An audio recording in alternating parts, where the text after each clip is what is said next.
I stopped doing that maybe 5 or 6 years ago. Well, I like that. I like that people that work in the industry know what it's like to play an instrument. That's why I got into this.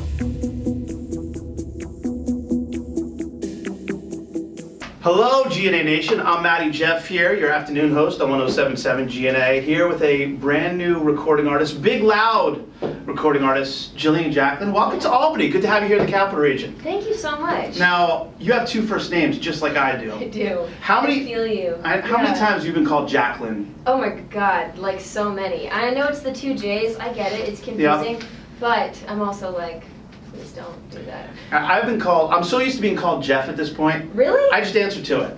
Really? I just answer to it. So funny. See, only the females in our family don't have a problem. All the males. The males can't remember. It's usually men that call me Jacqueline. So now, are you sick of hearing too, you can't trust people with 2 first names? Have you ever heard that before? I have not heard that, no. It's true. Don't trust the word I say. Oh. I once won CMA for Entertainer of the Year. What? I once won the CMA for Entertainer of the Year. See, you can't trust me. I'm kidding. No, I'm kidding. You can trust me.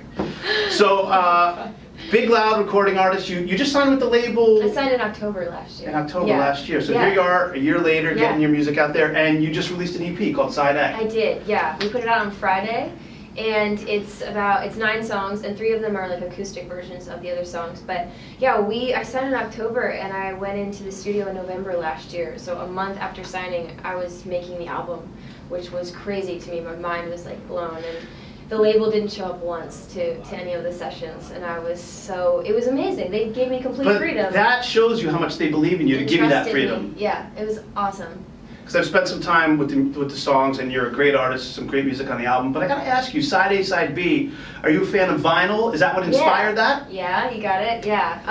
I wanted to indicate that there was more music coming, and I was trying to figure out a way to do that. And Side A is just, I mean, everybody listens to B-sides of old records, and I just thought it was kind of nostalgic, and it sort of fits who I am and how I feel, and so. Isn't it funny now, though, how everything old is new again? Like vinyl disappeared with CDs, and then MP3 players, and the phones, and Spotify, and everything else. Bell-bottoms. But now it's all coming back, because it's a great way to listen to music. It's the purest form. There's something, the crackle and the fuzz, it just feels warm. It makes you want to dance. I love it. It's kind of romantic.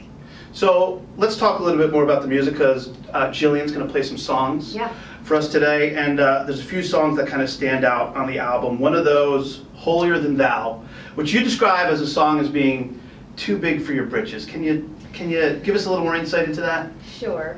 This song is, it's just my gentle way of reminding people in any industry, whatever you do, to just not believe the hype. Sometimes ego gets a little bit blown up, and especially in music, when great stuff happens and you're on a roll, there's a line in the song about this being at a party and seeing someone that you knew but they ignored you, and it's just supposed to be like a fun play on like, just relax, everybody's the same, regardless of what happens, we're all equal. I can't wait for you to forget.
As you're going through this process now and you're building your career, how do you find you stay in touch with that person who was an artist before, you know, all this great stuff started happening in your career? Well, I'm like one of those natural skeptics, so I never actually believe anything that's happening. It's happening, we're here!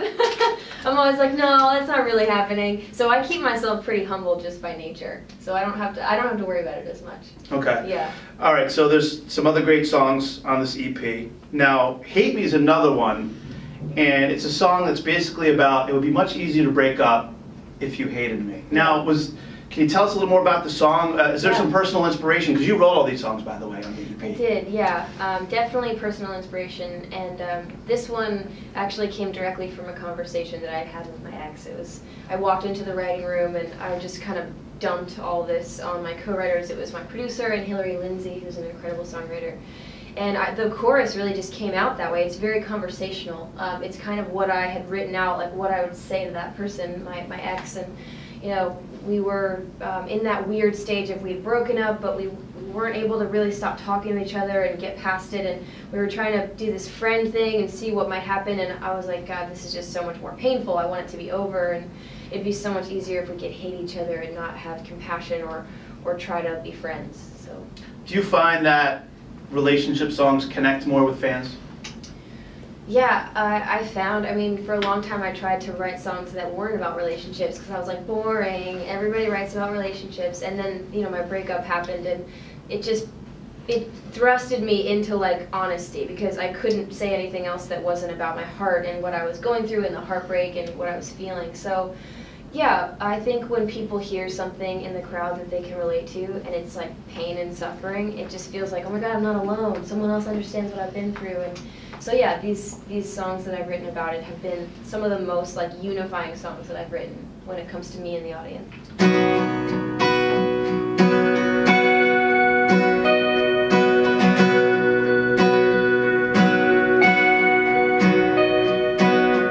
Everything seems okay right now. I know the sky hasn't fallen out, but I know when it comes, it's gonna get ugly, get ugly. You don't know you as well as I do, so baby, don't wait a week or two. Go pull the band-aid off, or we'll be better off if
As a songwriter, is it tough to put that raw emotion out there for everyone to see or hear? It's scary. It's like jumping off a cliff naked. Yeah. that's very scary. I don't think you could have described that any better. Seriously, that's what it feels like. With a bunch of people watching at the bottom of the cliff, basically? Yes. You're just free falling, everything's out there, it's horrible. Yeah, I feel that way, and you know, living in Nashville and living where my ex lives, of course, it's like, you know, we know all the same people and he's gonna hear the song, and it's I guess it's brave in one way, but it's also like I have all the power, so I'm the one putting out my side of the story. But as a songwriter, I think I try to be fair, and everything in life has two sides. You know, there's two people in the relationship. So how does that call go to the ex? So there's something you need to know about this new song I have coming out. Like when you hear it, it might seem familiar. Did that call happen? That call did not happen, but you know, we were talking, so I would send him the songs as I was writing them, and he's like, "Oh, wow, you're really gonna say that? Okay." I think he was flattered. I hope he was flattered a little bit. Yeah. But he's, you know, granted, as tough as it is, you're inspiration. Or he's inspiration for the song. He is inspiration. Yeah. So I have to think of that. Okay. Yeah. All right. So moving on to one more from the album, another song called "Reasons," which I listened to before you came today. I'm going to hear you play it.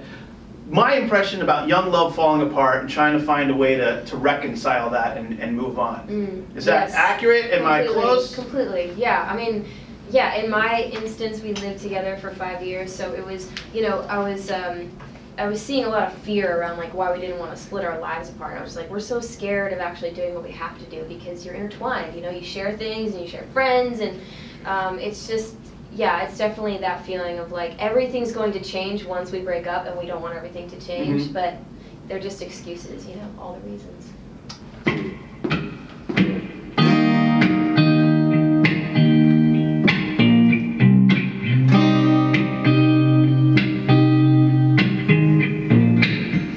don't want to tell my parents, want to tell my sister, you don't want to tell your friends, you don't want to pack your stuff, fall back in love with another girl again, all alone, being uptaken, coming home to an empty house, admitting at the time we spent was just a lesson, we've got all our reasons why, we try to justify, just to get it all stay together, it was supposed to last forever, you and I, too scared to say goodbye, because of what would happen later, we're not doing us any favors, I'm so sick of living a lie, so screw all of our reasons why,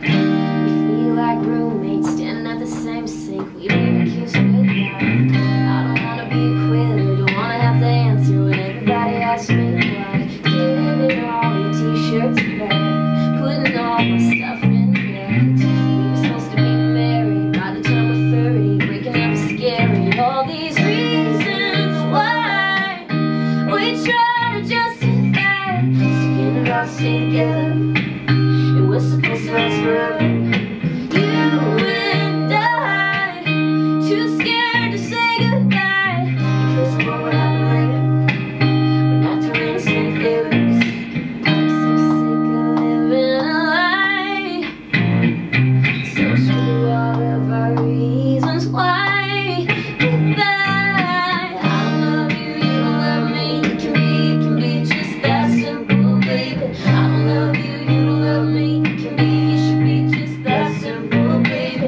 I don't love you, you don't love me, it can be just that simple, baby, I don't love you, you don't love me, it should be, yeah,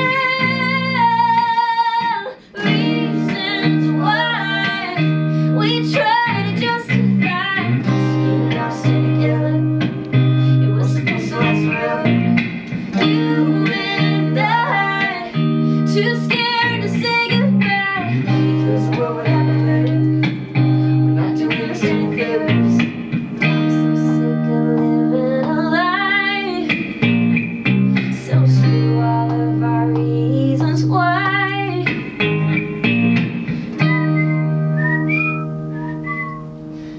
All the reasons. So it's kind of like a common theme. After saying you didn't want to write any songs about breakups, now on the CP though, a lot of great songs with great emotions. I think that GNA Nation and fans are really going to relate to. That's awesome to hear. Yeah, I'm glad I got over my weird hump about not writing songs about men, because they're some of the most honest things I've written. And you know what? It goes both ways. It's a common thread for everyone. We've all been through it. We can all relate to it. Yeah, and there's other songs on there that aren't about relationships, so. Like being too big for your britches. Exactly, yeah. And bleachers, you know, stuff like that. So there's side A. My first assumption was there's going to be a side B, but there's just going to be more music coming soon. What's on the horizon for you? There's a full album coming, so we've got a lot more songs coming. We've got, obviously, radio tour is happening for several more weeks, and then we're playing a bunch of fun shows next year, so I'm just super excited for all of that. Well, congratulations, Jillian Jacqueline. It was great getting to know you today, and I'm sure we're going to see you back here in the Capital Region very soon and be hearing a lot more from you very soon. I hope so. Thank you for having me. Thanks for coming by. Yeah.